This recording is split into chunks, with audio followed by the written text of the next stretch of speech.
মাহবুব math টিউটোরিয়ালে সবাইকে স্বাগত।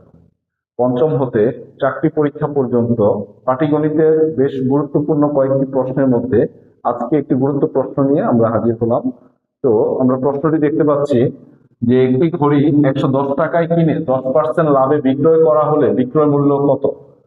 পূর্বের ভিডিওগুলোতে আমরা এই জাতীয় অঙ্কগুলো, যে ক্ষতি বা লাভ, ক্রয় মূল্য বা বিক্রয় মূল্য নির্ণয় করতে গেলে আমরা কিভাবে অঙ্কগুলো করব বা কিভাবে অঙ্কগুলোকে সাজিয়ে নিব, আমরা এই বিষয়গুলো কিন্তু তুলে ধরার চেষ্টা করেছি। অবশ্যই ভিডিওগুলো যারা মনোযোগ দিয়ে দেখছেন, অবশ্যই এই জাতীয় অঙ্কগুলো আপনার কাছে খুবই সহজ মনে হবে।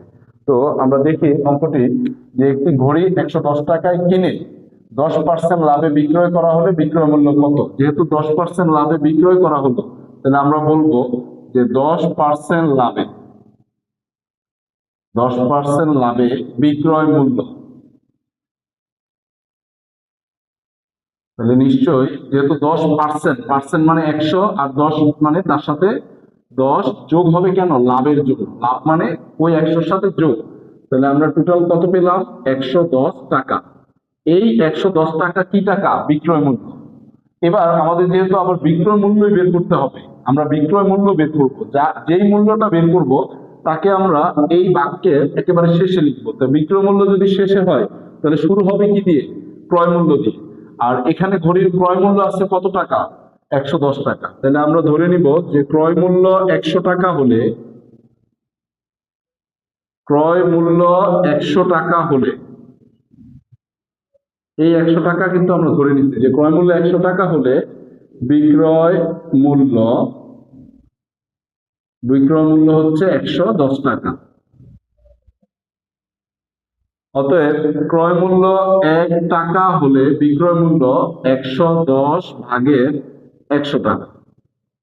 অতএব ক্রয় মূল্য, ঘড়িটি কত টাকা দিয়ে কিনা হয়েছে? 110 টাকায়। তাহলে ক্রয় মূল্য 110 টাকা হলে বিক্রয় মূল্য, এই 110 ওই 110-এর সাথে উপরে গুণ হয়ে যাবে এবং নিচে ঘর আছে কত?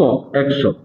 তাহলে আমরা এই জায়গাটায় আমরা দেখতে পাচ্ছি নিচে দুটি শূন্য আছে এবং উপরেও দুটি শূন্য অবস্থান করছে। তাহলে একটি একটি এবং আরো একটি, মানে দুটি শূন্য কেটে দিলাম। তাহলে নিচের একের আর কোনো দাম থাকে না। নিচের একের, হরের একের কখনো কোনো কি নেই, ভ্যালু নেই। তাহলে উপরে থাকতেছে 11 গুণ 11। তার মানে 11 গুণ 11 হচ্ছে 121 টাকা।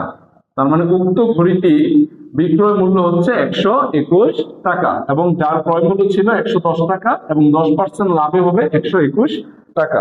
ভিডিওগুলো কেমন হচ্ছে অবশ্যই কমেন্টে জানাবেন। মাহবুব